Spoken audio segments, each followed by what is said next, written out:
সকালের খাবার গোলা রুটি আর এই পাশে করেছি আলু ভাজি, কারণ মেয়ে রয়েছে পড়া, ও খেয়ে যাবে পড়তে। তো খাওয়া দাওয়া হয়ে গেছে। এই পাশে দেখো হাত মুখ ধুয়ে নিয়েছি, জামা কাপড় পরা হয়ে গেছে। Hello viewers, welcome back to my channel Rahenaz ব্লগের আরও একটা নতুন ব্লগে সবাইকে স্বাগত। কেমন আছো সবাই? আশা করছি ভালো আছো। তো ভিডিও শুরুতে বলে দেবো, চ্যানেলে যারা নতুন অবশ্যই আমার চ্যানেলটাকে সাবস্ক্রাইব করবে, আর যারা সাবস্ক্রাইব করে দিয়েছো তাদের অসংখ্য অসংখ্য ধন্যবাদ। ফেসবুক পেজ থেকে যদি দেখে থাকো, পেজটাকে সবাই ফলো দিয়ে পাশে থাকবে। তো সকালবেলায় যে মেয়েকে নিয়ে বার হয়ে গেছি পড়তে দিতে। সকাল 10টা থেকে 12টা পর্যন্ত পড়া, দুপুর পর্যন্ত, কারণ গেল কালকে পড়া ছিল না, তাই আজকে একটু বেশি করে মানে পড়িয়ে দিচ্ছে। তো আজকে সকাল থেকে খুব সুন্দর রোদ্দুর, জানো তো। এই কদিন একভাবে আমাদের এখানে বৃষ্টি হচ্ছে, সকালে যদি হয় তা মানে বিকাল টাইমটা একটু ধরন দিচ্ছে, তারপরে রাতে আবার বৃষ্টি, এরকমই। তো চলে এসেছি, এই যে দেখতে পাচ্ছ মেয়েকে নিয়ে পড়তে। তো এখন ঢুকে যাবে, ছাতাটা এখন গুছিয়ে নিচ্ছে, তাই আমি দাঁড়িয়ে রয়েছি। তো সবাই প্রায় চলে এসছে, আর কেউ কেউ আসছে, কেউ কেউ চলে এসছে এরকম। তো আমি ওকে দিয়ে এখন চলে যাচ্ছি। দেখতে পাচ্ছ রাস্তায় একটু কাদা কাদা হয়ে রয়েছে, কারণ কদিন ধরে একভাবে বৃষ্টি হচ্ছে, আর যেহেতু এদের বাড়ি সবাই পড়তে টড়তে আসে, সবসময় আসা যাওয়া হয়। তো সকালে দুধটা এখন বাজে 10:30, আর আমার যেতে আসতে একটু দেরি হয়েছে। আর ছাতা ছিল না, আজকে গরমে রোদ্রে গেছি এসছি। ছাতাটা বাড়ির লোক কাজে নিয়ে গিয়েছিল, সেখানেই রেখে এসছে। তো ঘরের তালাটা খুলে নিলাম, নিয়ে দুধটা গরম বসিয়ে দিয়ে আমি এখন সকালের খাবারটা খেয়ে নেব। আর কিছুটা কাজ করে আবার মেয়েকে যাব আনতে, কারণ ওকে আনতে হবে। তো এই যে আমি এই পাশে ভাতটা বসিয়ে দিয়েছি, দুধটা গরম করে নিয়ে, আর আমি সকালে চা খাবো, আর কলা আছে, আর গোলা রুটি দিয়ে খেয়ে নেবো। অনেকগুলো জামা কাপড় ভিজিয়েছি, জানো তো। মানে এত রোদ্দুর দেখে না মন চাচ্ছে যে কিছু জামা কাপড় ছিল সেগুলো কেচে নিই। তো ভাত হয়ে গেছে, ভাত নামিয়ে আমি শশা ছিল দুটো পেকে যাচ্ছিলো, তাই সেটা চচ্চড়ি করবো বলে একদম পাতলা পাতলা করে কেটে নুন দিয়ে ভালো করে চটকে নিয়েছি, মানে ওর যে টক টক থাকে না, টক টক মতো, সেটা যাতে বার হয়ে যায়। একটা ছোটো ছোটো করে কেটে আলু দিয়েছি, আর এখানে একটা পেঁয়াজ, তেল দিয়েছি আগে। তেল গরম হয়ে গেলে পেঁয়াজ আর কাঁচা ঝাল দিয়ে রান্না করব। আর দেবো একটু রসুন থেতলিয়ে, কারণ আজকে আদা নেই। তো আর সব তরকারিতে আমি এমনি আদা দিই না, একটু রসুন মন চাইলে দিয়ে দিই, থেতলিয়ে দিই, যেহেতু আমার মিক্সারও নেই, তারপরে আবার নেই, শিলপাটাও নেই। তো এখানে ধনে জিরে গুঁড়ো আর একটু হলুদ গুঁড়ো দিয়ে ভালো করে কষিয়ে নিচ্ছি। আর দেখতে পাচ্ছি একটু পানি বার হয়নি, কারণ ওই যে নুন দিয়ে চটকে আমি এর আগে পানিটা বার করে দিয়েছি, সেই পানিটা বার হয়ে গেছে, আর যতটা ছিল একদম পুরো সলিড। তো এই যে ভাত হয়ে গেছে, উবুর দিয়ে রেখেছি, এক্ষুনি তুলে ফেলবো, কারণ ফ্যানটা পুরো ঝরে গেছে। আর এর ফাঁকে আমি জামা কাপড়গুলো কেচে নিয়েছি, দেখতে পাচ্ছ কতগুলো জামা কাপড়। আর সাথে কালকেরগুলো ছিল, সেগুলো উল্টে পাল্টে এই যে টিনের ওপরে টুপরে সব দিয়েছি। এই পাশে মেয়ে গায়ে দেয় একটা বেড কভার, সেটাও কেচে রোদ্রে দিয়েছি। অনেকগুলো জামা কাপড় আজকে উল্টে পাল্টে শুকিয়ে নিয়েছি। আর এই কদিন বৃষ্টি হচ্ছে, তো বৃষ্টির সময় দেখবে ফ্যান চালালেও না সেইভাবে যেন জিনিসপত্র রোদে শুকানো এক, আর মানে ফ্যানের নিচে শুকানো এক। তো এখন টাইম হয়ে গেছে আমার, এদিকে তরকারিটা নামিয়ে ঘরে তালা দিয়ে আমি এখন যাচ্ছি মেয়েকে আনতে। তো যেখান থেকে দুধ নিই, মানে যাদের বাড়ি দিয়ে যায়, আমার বাড়ির সামনেই বাড়ি। আর জামা কাপড়গুলো না এই সময়টার থেকেই একটু একটু আকাশে মেঘলা করছে, রোদ্দুর হচ্ছে। তো ভয় পাচ্ছে যে আমি যদি আনতে যাই এর ফাঁকে যদি বৃষ্টি হয়। তো এই যে গোলাপ ফুলগুলো আমাদের ঘর মালিকের বউ বসিয়েছে, মানি প্ল্যান্টের বসায় উনি অনেক, ঘরের সামনে রেখেছে, সেটাই তোমাদের সাথে একটু মানে দেখালাম ভিডিও করে।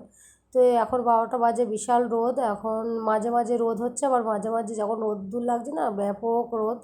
তো আমি ওই বোতলগুলো, দুধের যে বোতলগুলো আমাদের বাড়ির সামনে ওনাদের বাড়ি রেখে চলে যাচ্ছি এখন মেয়েকে আনতে। রাস্তা দিয়ে হেঁটে হেঁটে যাচ্ছি, ছাতা নেই। এই যে মেয়েকে নিয়ে আবার চলেও এসেছি খানিকটা রাস্তা।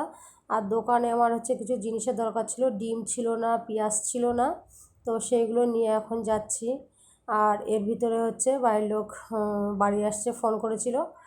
আর বাড়ি এসে রান্না করবো আজকে পটল। এর আগে তো এক ভাত তরকারি করে মেয়েকে আনতে গিয়েছিলাম, বাড়ি এসে পটলটা কাটাকুটি করে নিয়েছি, নিয়ে নুন হলুদ দিয়ে ভেজে নিচ্ছি। আর এই পাশে আমি আলুটাও কিন্তু একই রকম করে নুন হলুদ দিয়ে এর আগে ভেজে তুলে নিয়েছি, এই যে দেখতে পাচ্ছ। আর অনেকগুলো সিঙ্কে থালা বাসন জমে গেছে, তো মাজবো একেবারে রান্নাটা করে নিয়ে। তাই আকাশের ওয়েদার এই সময়টাই খুবই খারাপ, বারবার জামা কাপড় উল্টে পাল্টে মেলছি, তুলে নিয়ে আসছি, আবার যেখানে রোদ্দুর আছে সেখানে মেলছি, এসবই করছি পরে। আর এই পাশে পটল রান্নার জন্য আমি পেঁয়াজ একটা একদম কুচি কুচি করে তেলের উপরে দিয়ে তারপরে টমেটো দিয়ে বা খানিকটা নাড়াচাড়া করে তারপরে ওই শুকনো ঝাল দিয়ে রান্না করবো, একটু মানে তেল পটল করবো, যেটাকে তেল পটল বলতে তেল তেল তেল করে একটু ঝোল করব। তো এদিকে হচ্ছে তার ভিতরে আমার একটা পার্সেল চলে এসেছিলো রান্নাটা করতে করতে। এটা আসবে কবে থেকে 3-4 দিন ধরে আসছে আসছে করে করে, ফোন করে আর আসে না, ফোন করে আর আসে না। তো এটা হচ্ছে ওই যে স্যাফরনের একটা কুমকুম আদি ফেস ওয়াশ। তো আমি হচ্ছে যে বললাম না যে তরকারিটা রান্না করতে করতে চলে এসেছিলো ডেলিভারি বয়, তো সেটা নিচ থেকে গিয়ে নিয়ে আসলাম। নিয়ে আসার পরে গ্যাসটা আস্তে করে দিয়েছিলাম, ওই যে ধনে জিরে গুঁড়ো, হলুদ গুঁড়ো, ঝালের গুঁড়ো, যা মশলাপাতি এগুলো দিয়ে গরম মশলা দিয়ে ভালো করে কষিয়ে নিয়ে তারপরে এই যে ঝোলের জন্য পানি দিয়ে দিয়েছি। আর ওইদিকে হচ্ছে রান্নাটা হতে হতে আমি ঘরটা মুছে নেব। ওই 2 দিন ধরে ঘর মোছা হচ্ছে না, কারণ বৃষ্টি হচ্ছে, তো ওই জন্য আমি ঘরটা মুছছি না। তো ঘরটা মোছা হয়ে গেলে মেয়েকেও গোসল করাবো আর আমিও গোসল করে নেব। আর এর ভিতরে হচ্ছে বাড়ির লোকও বাড়ি আসছে, বললাম না ফোন করেছিল। তো ভাবছি যে রান্নাবান্না হয়ে গেলে একেবারে জামা কাপড়গুলো সরি থালা বাসনগুলো মেজে নেবো, আর এই ফাঁকটায় ঘরটা ঝাড় দিয়ে নিই, এই মুছে নিই। আর দেখতে পাচ্ছি এই দিকটাতে আমি গোসল করে বাইরে বেরিয়ে দেখছি আকাশে প্রচণ্ড মেঘ, কালো একদম ঘন কালো মেঘ হয়ে রয়েছে। তো জানি না কখন বৃষ্টি চলে আসবে। সেই 12টার দিকে মেয়েকে আনতে গিয়েছিলাম, তখন থেকে আকাশের ওয়েদার একটু খারাপ, সকাল থেকে ঝলমলিয়ে রোদ হলেও দুপুর টাইমে বিশাল মানে আকাশের অবস্থা খারাপ ছিল। আর বাড়ির লোক বাড়ি আসার সময় এই যে হাঁসের ডিম নিয়ে এসছে, তাই সিদ্ধ দিয়েছে দুটো ও নিজেই, আর মেয়ের জন্য একটা। দুপুরে ভাত বেড়ে নিয়েছি, বাড়ির লোক গোসল করছে, তো আমি এর ফাঁকটাতে ভাতগুলো বেড়ে জায়গা মতো নিয়ে যাব খেতে। তো এই যে ডিম সিদ্ধটা আমি বসিয়ে দিয়ে গোসল করতে গিয়েছিলাম, তো ধরে লেগেছে নিচেই, লেগে ওইখানটা ছিলতে গিয়ে একটু উঠে গেছে, যাই হোক। আর এই যে পানি গরম করে নিচ্ছি, বাড়ির লোক হচ্ছে ওষুধ খায়, সেটা পানি হালকা কুসুম গরম পানি দিয়ে ওষুধটা খাই বলে মাঝে মধ্যে আমার ফ্লাক্সে পানি গরম করে রেখে দিতে হয়। তো ভাত নিয়ে চলে এসেছি সবার জন্য, মেয়ের জন্য ডিম সিদ্ধ এই যে, আর আমাদের হাঁসের ডিম, মেয়ের হচ্ছে এটা ব্রয়লার ডিম, এই যে পটলের তরকারি, শসা চচ্চড়ি। তো সবার জন্য ভাত বেড়ে নিয়ে এখন চলে এসেছি খাবো। আর ওইদিকে কী জানো তো, খেয়ে উঠতে না উঠতে আমার হচ্ছে জামা কাপড় ছিল, সেগুলো নিয়ে এসে বসেছি কেবল, আর এত বৃষ্টি দেখতে পাচ্ছ, প্রচুর বৃষ্টি হচ্ছে। আর ঝমঝমে বৃষ্টি, সেই যে দুপুরবেলা, এখন 3টে 3:30 বাজে, এখন থেকে বৃষ্টি চালু হয়েছে একদম। এই যে আমার ব্যালকনিতেও পানি টানি সব ভরে গেছে, একদম সাথে সাথে এত বৃষ্টি, একদম সেই 3টে 3:30 থেকে একদম তোমার হচ্ছে রাত 10টা পর্যন্ত একভাবে একই রকমভাবে বৃষ্টি। তো ঘুমিয়ে পড়েছিলাম আর উঠেছি তখন 7টা 7:30 বাজে। বাইরে বৃষ্টি হচ্ছে, কী করব উঠে বলো না। আর এই যে চা করে নিয়েছে আমার জন্য, মেয়ের জন্য, আর বাড়ির লোক তো ঘুমাচ্ছে, ওকে ডাকিনি, আর ও ডাকলেও উঠবে না। তো এখন চাটা খেয়ে নেব, চা করেছি। আর এইটা হচ্ছে কি বলো তো, কেরালাতে পাওয়া যায় এগুলো, তেলের পিঠের মতো ছোট ছোট করে হচ্ছে তৈরি করে, এইগুলোকে বলে ওই যে উন্নি পাও। তো মেয়ে বিস্কুট আর চা খাবে, আর আমি এই যে উন্নি পাও দিয়ে চা খাবো। আর ঘুম ঘুম মানে ঘুমের ঘোরে রয়েছি না, খুব একটা ভালো লাগছে না, মনে হচ্ছে আরও একটু মানে ঘুমাতে পারলে ভালো হতো।